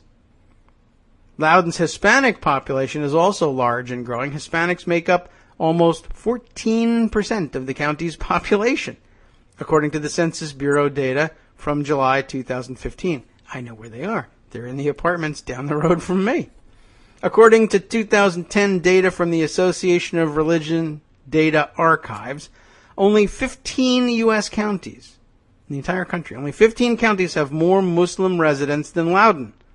And only 10 counties had a higher percentage of Muslim residents. In the years since then, Loudoun's Muslim community has only grown both in numbers and political clout. The All Dulles Area Muslim Society in Sterling, Virginia, is often frequented by politicians of both parties looking to court the community. It hosted Martin O'Malley in December, the first mosque to get a visit from a presidential candidate this cycle. Also, by the way, elected State Senator David Ramadan, which is about as obvious a hint that the man was Muslim as was possible, and did so as a Republican. And it was okay. It was totally cool. He's the good kind. Republican. Muslims living in Loudoun County won't be hard to find. One woman who protested with Rahim Yar outside his Briarwoods High School event was 18-year-old Aziza Hassan, the valedictorian of Briarwoods High School's class of 2016. I feel like it's important to show Trump what the makeup of this Briarwoods community and its alumni, what they really are, how diverse it is, she told WUSA Channel 9 reporter Peggy Fox. I think it's just important to have Mr. Trump know we're here. Well, he doesn't, but it's important to try anyway. Yeah, he pretty much misread the whole thing. That rally really was ridiculous and a disaster from start to finish. Not that his fans noticed or cared. Let's see. Other things that we really ought to catch up on in terms of how Donald Trump is really actually a pretty crappy businessman. I mentioned the Newsweek article, reviving the importance of Newsweek once again. Kurt Eichenwald's piece, Donald Trump's Many Business Failures Explained. And I want to at least take a glance through there with you. But that's going to cause a problem. It's more than a Oh, hotel. it's his old. Organized crime is I can't even. It's rampant. I can't even scroll down to get to this thing. This is amazing. So it's going to play. This is about his casinos. Okay, finally got to that. Thanks, Newsweek. I forgot. Yesterday we spent a lot of time, too much time, complaining about how Newsweek is embedding these auto-playing videos. It's their own thing, though. It's not an ad, as it turns out. Let's see. Donald Trump was thundering about a minority group linking its members to murderers and what he predicted would be an epic crime wave in America.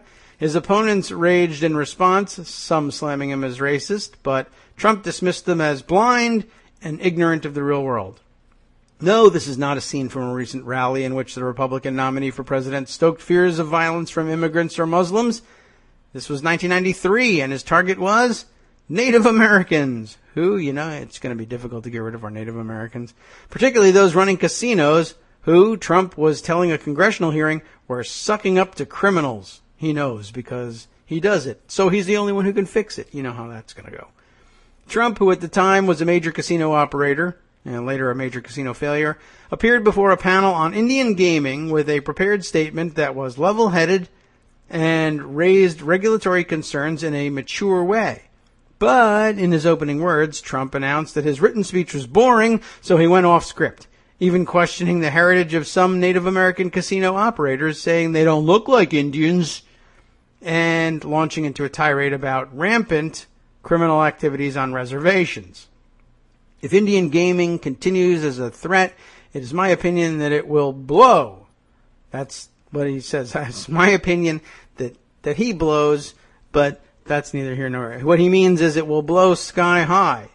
It will be the biggest scandal ever, or one of the biggest scandals since Al Capone.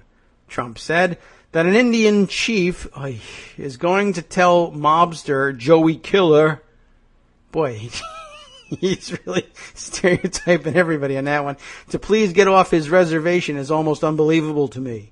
His words were, as is often the case, incendiary. Lawmakers latching onto his claim to know more than law enforcement about ongoing criminal activity at Indian casinos challenged Trump to bring his information to the FBI. One attacked Trump's argument as the most irresponsible testimony he's ever heard. Connecticut Governor Lowell Weicker Jr., by the way, whom Trump had praised in his testimony, responded by calling him a dirtbag and a bigot. All right. Trump immediately changed his mind about the governor, proclaiming Weicker to be a fat slob who couldn't get elected dog catcher in Connecticut. For opponents of Trump's presidential run, this contretemps about American Indians might seem like a distant but familiar echo of the racism charges that have dogged his campaign, including his repeated taunting of Senator Elizabeth Warren as Pocahontas because she claims Native ancestry. But in this case, there was more to it than that. Trump, through his offensive tantrum, was throwing away financial opportunities. Yet another reminder that for all his boasting of his acumen and flaunting of his wealth, the self-proclaimed billionaire has often been a lousy businessman. As Trump was denigrating Native Americans before Congress, other casino magnates were striking management agreements with them. Trump knew the business was there even when he was testifying, despite denying under oath that he had ever tried to arrange deals with Indian casinos. He had done just that a few months earlier, according to an affidavit from Richard Milanovich, the official from the Agua Caliente band of Cahuilla Indians, who met with Trump, letters from the Trump Organization, and phone records. Oops, records, dang. The deal for the Agua Caliente casino instead went to Caesar's World. In 2000, Trump won a contract to manage the casino for the 29 Palms band of Mission Indians. But after Trump Hotels and Casino Resorts declared bankruptcy in 2004, the tribe paid Trump $6 million to go away. And in his purposeless, false, and inflammatory statements before Congress, Trump alienated politicians from around the country, including some who had the power to influence construction contracts. Problems that could have been avoided if he had simply read his prepared speech rather than ad-libbing. Boring. Lost contracts, bankruptcies, defaults, deceptions, and indifference to investors. Trump's business career has a long, long list of such troubles, according to regulatory, corporate, and court records, as well as sworn testimony and government investigative reports. Call it the art of the bad deal, one created by the arrogance and recklessness of a businessman whose main talent is self-promotion. Again, we got to have the talents of a business. It's time to bring a businessman's acumen and viewpoint to the White House. Not only is he a bad businessman because all of his things keep going bankrupt, he can't even operate in the business world without pissing everybody else off. He doesn't do office politics, so he can't do real politics either. By all the measures by which a businessman is supposed to be better at, the idea being that they would be better at running government, none of them exist in the persona of Donald Trump. That's why I've added this piece after all. It really does give us a different angle. We've had plenty of information about the various businesses he's been in that have failed and the various small operators and contractors and vendors that he's cheated. But this, I think, gives us a new angle. He's also pretty good, the article continues, at self-deception and plain old deception.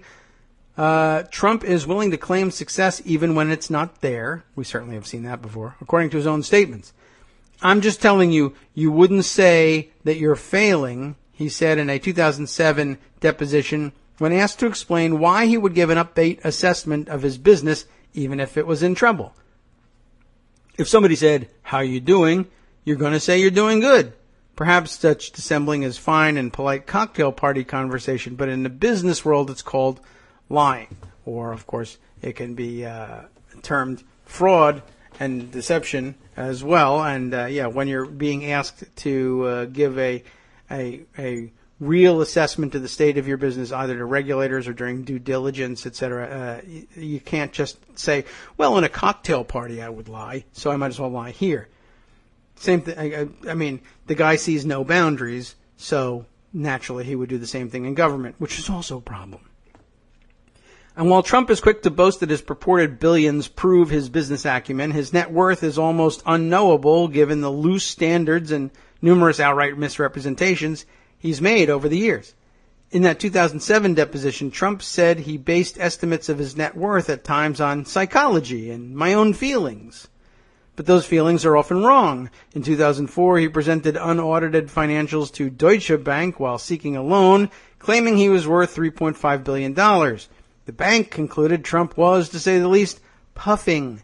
It put his net worth at $788 million, which isn't bad, but it ain't a billion, nor $3 billion, according to the records. Trump personally guaranteed $40 million of the loan to his company, so Deutsche coughed up the money. He later defaulted on that commitment. Boing. Trump's many misrepresentations of his successes and failures matter a lot. As a man who has never held so much as a city council seat, there is little voters can examine to determine if he is competent to hold office. He's not. He has no voting record, and he may never have voted, and presents few details about specific policies. Instead, he sells himself as qualified to run the country because he's a businessman who knows how to get things done, and his financial dealings are the only part of his background available to assess his competence to lead the country.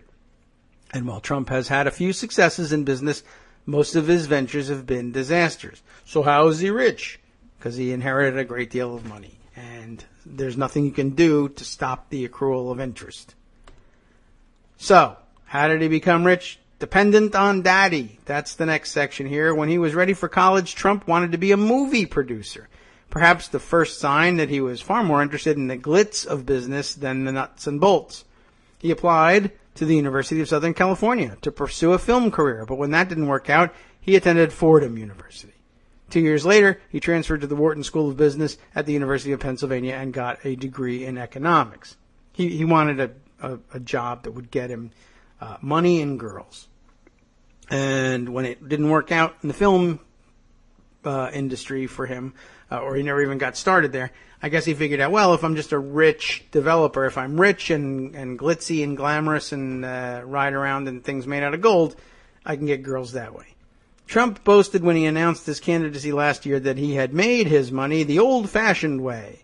That's what you say when you're running for office. But he is no Bill Gates or Michael Bloomberg, self-made billionaires who are mavericks, innovators in their fields. Instead, the Republican nominee's wealth is daddy-made.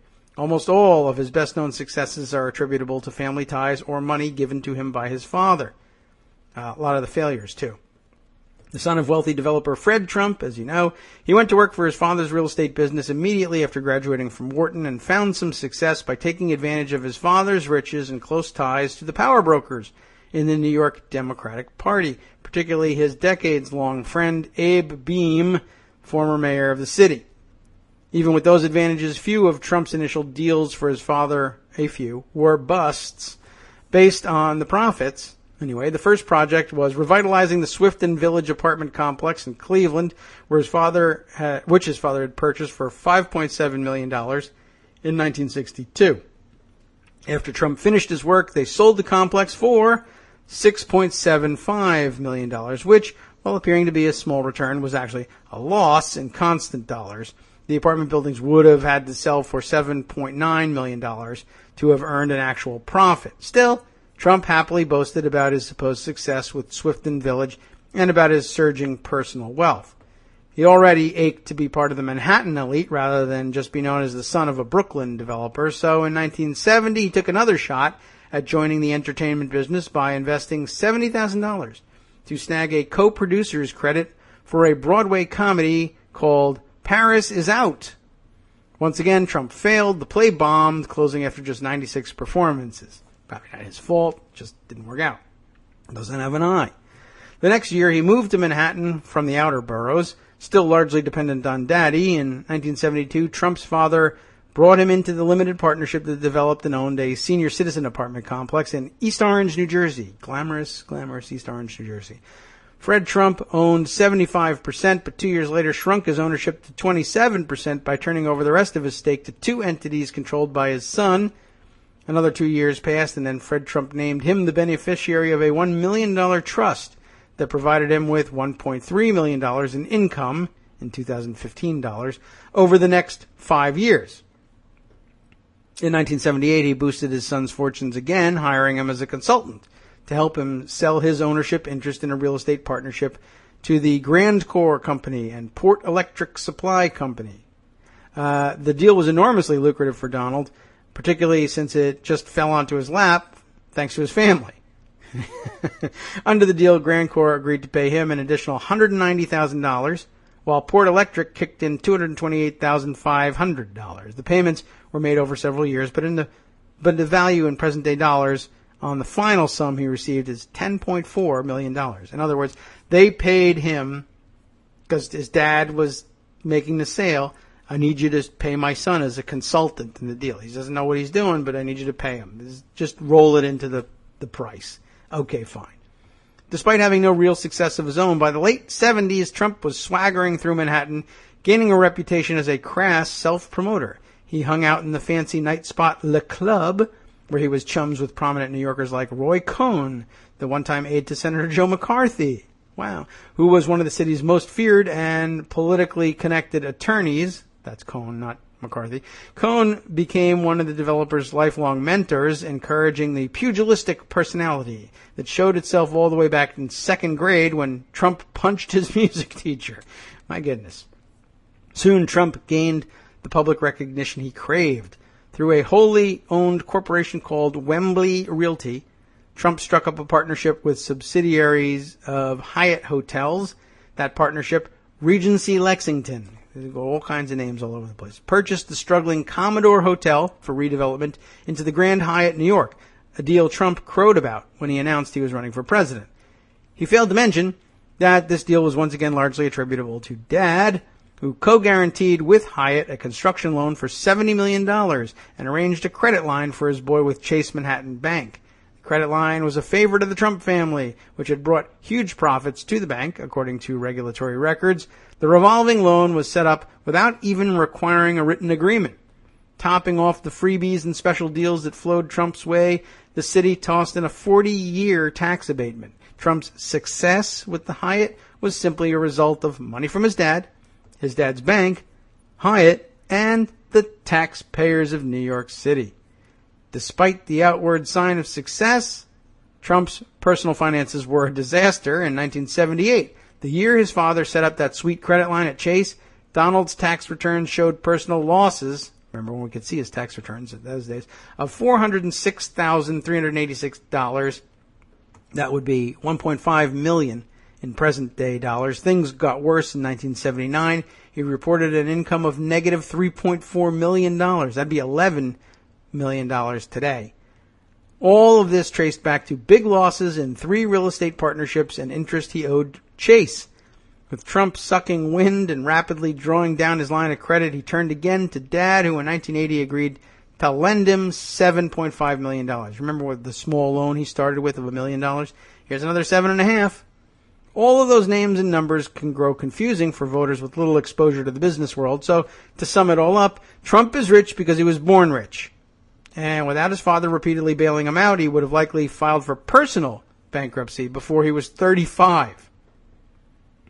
As the personal finances were falling apart, Trump got a big idea for how to make new money: casinos. In early 1980, he received a phone call from Alan Lapidus, an architect who was a friend of Fred Trump's. Lapidus gave Donald Trump a hot tip It's a parcel of land available in Atlantic City that was zoned for use by a casino hotel.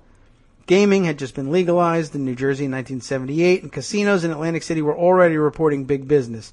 At the time, Trump was deep into plans to turn Bonwit Teller's flagship department store into Trump Tower, a transformation achieved with the help of Roy Cohn, who fought in the courts to win Trump a huge tax abatement. Still, Trump jumped on the casino idea and had a lawyer reach out to the owners to negotiate a lease deal. In August of 1980, the Trump Plaza Corporation was incorporated in New Jersey, and 9 months later it applied for a casino license.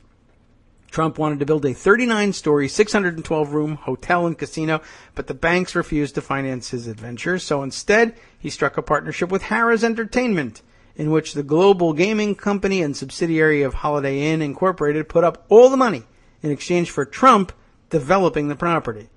In 1984, Harrah's at Trump Plaza opened, and Trump seethed. He had wanted his name to be the marquee brand, even though Harrah's had an international reputation in casinos, and he had none. And they had put up all the money, and he had put up none. He even delayed building a garage because his name was not being used prominently enough in the marketing. According to court papers, Harrah's spent $9.3 million promoting the Trump name, giving the New York developer a reputation in the casino business he'd never had before, and Harrah's quickly learned the price, above and beyond the $9.3 million. Now, with Trump able to argue he knew casinos, financing opportunities that did not exist before opened up, and he was able to use Harrah's promotion of him as a lever against the entertainment company, the people who paid for it. Soon after, Trump took advantage of his new credibility with financial backers interested in the gaming business to purchase a nearby, completed Hilton Atlantic City hotel for just $320 million, which he renamed Trump Castle. This is my castle. Did you build it? No. Okay. The business plan was ludicrous. Trump had not only doubled down his bet on Atlantic City casinos, but now was operating two businesses in direct competition with each other. When the Trump Castle opened in 1985, Harrah's decided to ditch Trump and sold its interest in their joint venture to him for $220 million. Most of this, though, actually, a lot of the Atlantic City stuff we've actually heard before. I wonder if we can't skip a little bit down to some of the other businesses here. Meanwhile, another Trump disaster was brewing as the Trump Plaza and Trump Castle and Trump Taj Mahal, he had the third competitor to all that, was winding down. He had another one going on. Eastern Airlines. Remember did we see this the other day? I don't know if it happened when it was on the air, when they rolled out Mike Pence's airplane for the campaign.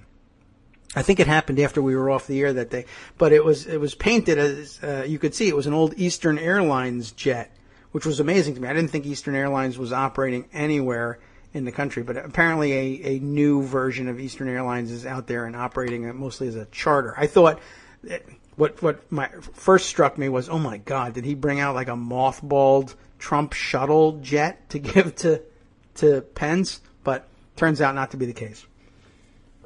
Anyway, Eastern Airlines, which had been struggling to put its Northeastern Air shuttle up for sale, sold it to Trump. Trump persuaded the banks to lend him $380 million to purchase the route, and in June of '89, the Trump shuttle began flying. Trump introduced the airline with his usual style by insulting the competition. At an elegant event at Logan Airport in Boston, Trump took the stage and suggested that the other airline with a Northeastern shuttle, Pan Am, flew unsafe planes. Pan Am didn't have enough cash, he said, and so couldn't spend as much as the Trump shuttle on maintenance. I'm not criticizing Pan Am, Trump told the assembled crowd. I'm just speaking facts. But, of course, he wasn't. Trump offered no proof, and others in the airline industry seethed. Talking about possible crashes was bad for everyone's business. He promised to transform his shuttle into a luxury service. Bathroom fixtures were colored gold. And the plane interiors were decked out with mahogany veneer. He was spending $1 million to update each of the planes, which were individually worth only $4 million total. With those changes, he boasted he would increase the shuttle's market share from 55 to 75%. Nobody's going to do that. But just like with the casinos, Trump was in a business he knew nothing about. Customers on a 1-hour flight from Washington to New York didn't want luxury. They wanted reliability and competitive prices. Trump's shuttle never turned a profit, but it didn't have much of a chance. Even as he was preening about his success, Trump's businesses were falling apart, and he would soon bring the shuttle crashing down with them. Now, on to the next part here. At 1:40 p.m., different chapter in his life. On October 10th, 1989, the four-blade rotor and tail rotor broke off a helicopter flying above the pine woodlands near Forked River, New Jersey. I remember this one. The craft plunged 2,800 feet to the ground, killing all 5 passengers, among them 3 of Trump's top casino executives. With the best managers of his casinos dead, and yes, that was a Trump helicopter that crashed, just in case you wanted to talk safety, Trump for the first time took responsibility for running the day-to-day operations in Atlantic City. His mercurial and belligerent style made a quick impact. Some execs walked, unwilling to put up with his eccentricities, while Trump booted others. The casinos were struggling so badly that Trump was sweating whether a few big winners might pull him under. He once hovered over a baccarat table in the plaza, anxiously watching a Tokyo real estate tycoon who had won big at the casino in the past. Executives at the casino were humiliated since Trump was signaling that he was frightened customers might win. The Japanese tycoon lost that night. By early 1990, as financial prospects at the casino worsened, Trump began bad-mouthing the executives who had died, laying blame on them, although the cause of his problems was the precarious debt-laden business structure that he had built. By June of 1990, Trump was on the verge of missing a $43 million interest payment to the investors of Taj's junk bonds, facing ruin. The bonds, that would be the fund he's going to get, right? He's defaulting on that one. Facing ruin, he met with his bankers, who had almost no recourse. They had been as reckless as Trump had been by lending him billions with loans for his real estate, his casinos, his airlines, and other businesses. They could fail if Trump went down.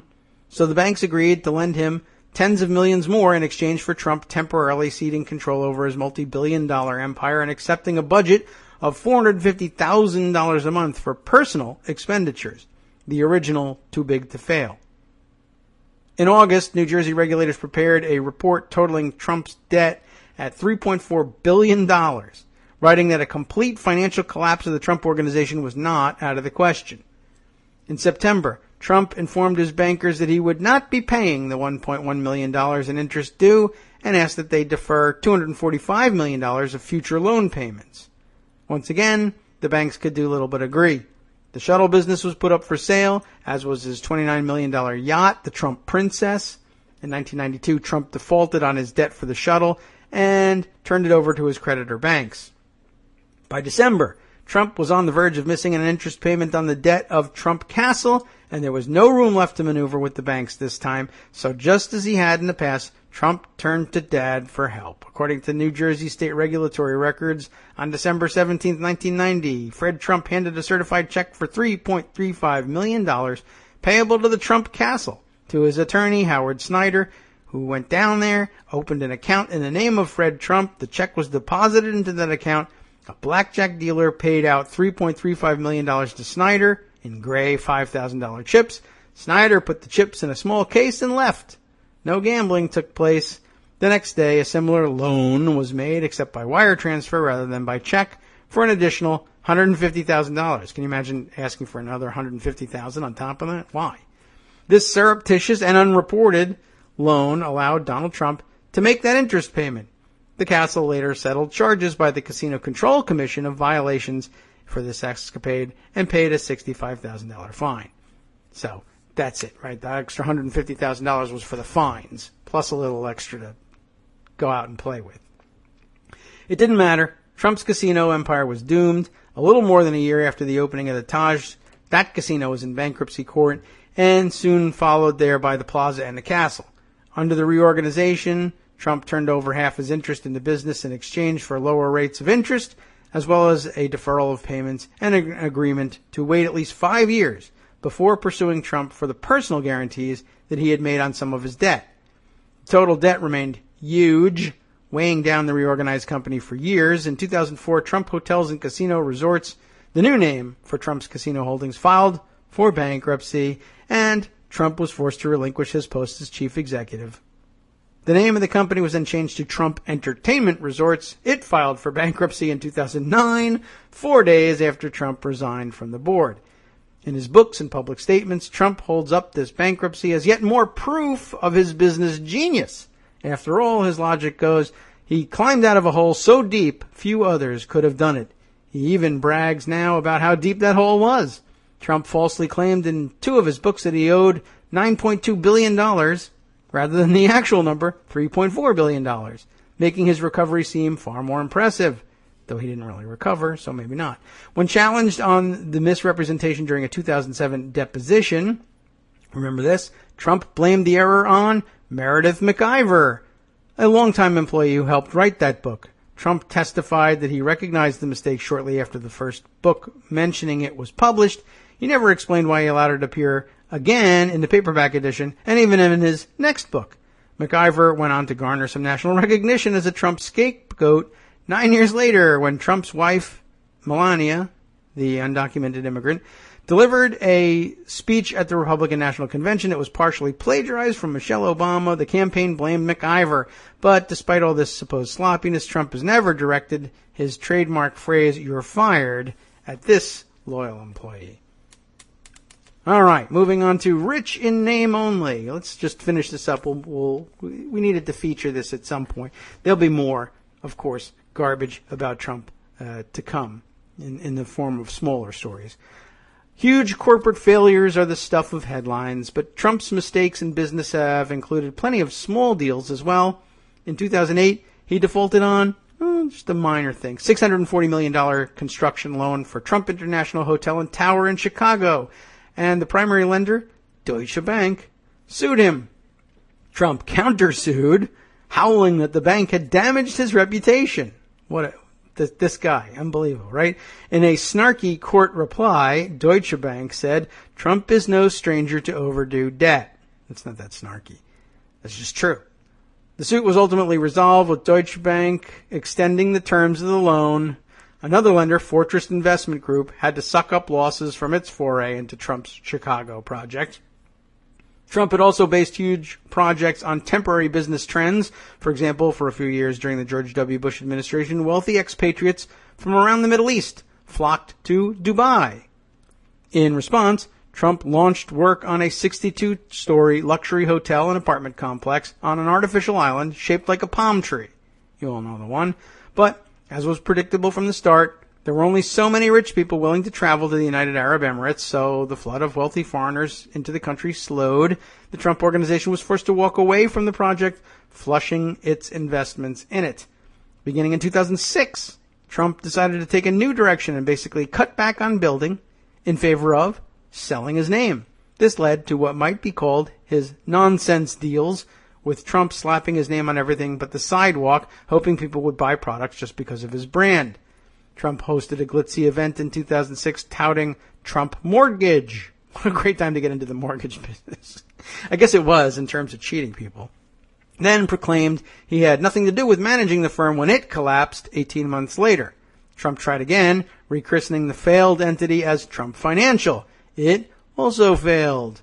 That same year, he opened GoTrump.com. I never even heard of this one. An online travel service that never amounted to more than a vanity site. The URL now sends searchers straight to the Trump campaign website. In 2006 as well, Trump unveiled Trump Vodka, predicting that the TNT, Trump and Tonic, would become the most requested drink in America. He also marketed it to his friends in Russia, lands of some of the world's greatest vodkas. Within a few years, the company closed because of poor sales. In 2007, Trump Steaks arrived. After 2 months of being primarily available for sale at Sharper Image, the endeavor ended. The head of Sharper Image said barely any of the steaks sold. Yet he rolled them out at his press conference, right? They're aged now. Amusing as those fiascos are for those of us who didn't lose money on them, the most painful debacles to witness were many involving licensing agreements Trump sold to people in fields related to real estate. There is the now infamous Trump University, where students who paid hefty fees were supposed to learn how to make fortunes in that industry by being trained by experts handpicked by Trump. Many students have sued, saying the enterprise was a scam in which Trump allowed his name to be used but had nothing else to do with it, despite his claims to the contrary in the marketing for the school. The litigation has already revealed plenty of evidence that the endeavor was a scam, particularly damning, of course, the testimony of former employee Ronald Schnakenberg, who recalled being chastised by Trump University officials for failing to push a near-destitute couple into paying $35,000 for classes by using their disability income and a home equity loan. Around the country, buyers were led to believe they were purchasing apartments and buildings overseen by Trump. We've heard that story before, like the Trump Baja, right? Although his only involvement in many cases was getting paid for the use of his brand.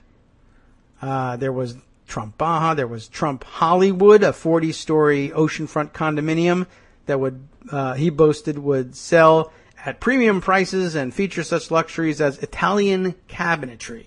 Everybody was looking for that, I guess. But with the entire real estate market imploding, condo buyers were looking for bargains. Sales were minuscule. In 2010, lenders foreclosed on the project. Even though Trump's name was listed on the condo's website as the developer, he immediately distanced himself from that one, too. Here's the report, the little paragraph on Trump Baja, Mexico. We already know about that one. There was the Fort Lauderdale one, where people who thought they were buying into a Trump property lost their deposits of at least $100,000, with Trump saying, "Not my responsibility, I only licensed my name." Investors in another failed Floridian property, Trump Tower Tampa, put up millions in the project in 2005, believing the building was being constructed by him. Instead, they discovered it was all a sham, and they figured that out inadvertently from Trump when he sued the builder for failing to pay his license fees. The investors lost their money and finally got to hear Trump respond to allegations that he defrauded them when they sued him. In that deposition, lawyers for the Tampa buyers asked if he would be responsible for any shoddy construction. Trump responded he had no liability because it was a name licensing deal only. As for the investors, some of whom surrendered their life savings for what they thought was a chance to live in a Trump property, he said they at least dodged the collapse of the real estate market by not buying their apartments earlier. They were better off losing their deposit, he said. So said the man who now proclaims that Americans can trust him, but that he cares only about their needs and their country, and he's on the side of the little guy. So, an expansive look at the business empire from, of all places, Newsweek. Eichenwald, again, responsible for that piece. All right, so getting close to the end of the show. I really wanted to get that one out there and on the record, even though, I mean, I guess overall you could say, well, what have I learned here? He's a terrible businessman, and he lies a lot, and he loses lots of money, and he's unable to manage anything. Yes, that's true. You already knew that. But I think we have a more complete record of the names and places in which he's done this over and over again now. It's really becoming obvious that this was a repeated scam, something that he knew would work to get him money. He would land in court everywhere, but he could bilk people out of money $50,000 to $100,000 at a time just by moving around. Different places in Florida, different places in California, and even Baja California, I guess, as well. So, really pretty amazing. Another major story which we might be able to spend some time on, we'll have to save for tomorrow. But, in fact, I know we'll have to. But let's see. Also, I guess, out there today, let me throw this one in here. Corey Lewandowski, back in the news, because, of course, he works for the news. There was indication earlier today that he's taking on an increasing role with the campaign again. This despite the fact that he supposedly now works at CNN. And by the way, we didn't note this at the time, but CNN dismissed, they cut their ties with Donna Brazile the day she was named interim chair when Debbie Wasserman Schultz was pushed out. Because she was taking over as interim chair of the Democratic National Committee, they said, all right, no longer eligible to be a commentator in our election coverage, Donna, which is actually the right thing to do. It's just amazing that they didn't bother to do that with Corey Lewandowski, as evidence mounted that he was just basically continuing to help manage Donald Trump's campaign. Columbia Journalism Review takes that on today. I don't know if we're going to be able to get through this, but I wanted to give you a taste of what's going on over there. In a rosy profile published Tuesday by Variety, how Jeff Zucker made CNN great again. When are we going to have the Jeff Zucker intervention, by the way? The network chief leveled a Trump-worthy cheap shot on two digital upstarts by making waves in new media. I don't think Vice and BuzzFeed are legitimate news organizations, Zucker tells Variety. They are native advertising shops. We crush both of them. They are not even in our same class. CNN has indeed enjoyed a reinvigorated election season thanks to a beefed-up politics team that frequently drives discussion online. Incessant coverage of the campaign, countdown clocks, breaking news chyrons galore, has also led to a ratings bump, particularly with the 25 to 54 age demographic that cable advertisers crave. Still, Zucker's hit on his network's digital competitors raised plenty of eyebrows given his simultaneous praise for Corey Lewandowski, Trump's former campaign manager, who CNN hired as an analyst this summer in a move that drew widespread criticism. Lewandowski led a campaign whose central themes included a blatant disregard for the truth and an open disrespect for a free press. He has a non-disparagement agreement that forbids him from speaking negatively about Trump, even if he wanted to, that is, and is still receiving severance payments from the campaign. Amazingly, they continue to cover themselves in glory by insisting that this is the guy they need for their coverage, even as I said, as they dismiss Donna Brazile. But it's really rather amazing. I throw that out there all by way of trying to cram in what we can before we run out of time and hand things over to the guys for the after show, who, for all I know, are preparing to cover this much more intensely. But I want to put that on the record. We'll put it in the afternoon post. Scott will provide it for you. You should take a quick look at it. Lewandowski, of course, making a spectacle of himself now and testing the very limits of CNN's tolerance for these things, I guess if they even care at all, by reviving the birtherism attacks that used to make Donald Trump famous. So now right on there, they now have it set up where in the name of balance, this is rather amazing, right? There just aren't that many. This is what really sold me on this piece, was it was being pushed on Twitter with the comment that there just aren't any political commentators and experts, not many anyway, who will come on the air and honestly say that Donald Trump is running a real campaign and that they're deserving of equal attention and he has real positions and does real things just like the other person. So rather than have that reflect the reality and just simply say, look, 80% of people who are legit political commentators say he's trash, 20% are willing to stand up for him. But we can't have that because that's not balanced. We need it to be 50-50. So you just stack the deck. You find people who are willing to say he's an actual candidate, even if they're already still being paid by him to say that, just so that we can approach the 50-50 level. It's really rather amazing, and a rather amazing look at it by the Columbia Journalism Review. Okay, so what's going to be picked up on the after show that we didn't get to today? I'll give you a hint. It's Thursday. Thank God it's Joe Vidi. And what's up? A black firefighter's upstate New York home burns to the ground 2 days after he receives a racist threat. Resign or regret it? Convicted KKK member Thomas Blanton is denied parole for the deadly 1963 16th Street church bombing in Alabama. And U.S. Olympic goalie Hope Solo, not bothered by the Rio crowd chants of Zika, Zika during the U.S. women's team's early round Daily defeat Co's Radio of New Zealand. On networksradio.com. You have been listening to the Kagro in the Morning Show with David Waldman. For the last half, they'll be reporting on a lawsuit by the Unitarian Universalist Church in the town of Bedford, Mass. that cites religious freedom for the church's right to install solar panels. And the Gold Star, denoting a family member who died in combat, dates back to World War I, but the phrase Gold Star family only became known during World War II.